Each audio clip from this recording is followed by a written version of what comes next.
பீதா சுதன் பரிசுத்தாவின் பெயராலே ஆமேன். மரியே வாழ்க.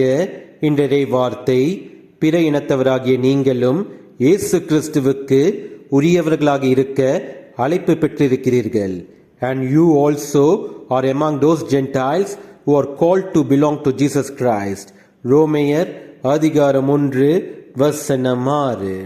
நான் கடவுளின் மக்கள் என்று கூறி பிறர் செய்த தவறை நானும் அவர்களுக்கு திரும்ப அதே தவறை செய்தேன் என்றால் நான் கடவுளின் மக்கள் என்று கூறுவதில் அர்த்தமில்லை. கடவுள் இயேசு கிறிஸ்து நமக்கு கற்பித்தது அன்பு.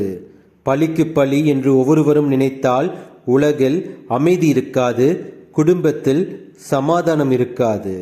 கடவுள் இயேசு கிறிஸ்து கற்பித்த அன்பின் வழி நடந்தால் பிறர் செய்த தவறை மன்னிக்க முடியும், மறக்க முடியும்.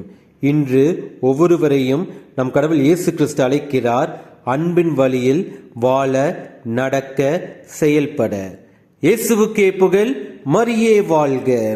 ஆமேன். தாகம் தாகம் என்றீர், எனக்காய் ஏங்கி நின்றீர். தாகம் தாகம் என்றீர், எனக்காய் ஏங்கி நின்றீர். பாவங்கள் சுமந்தீர், எங்கள் பரிகார பலியானீர். பாவங்கள் சுமந்தீர், எங்கள் பரிகார பலியானீர்.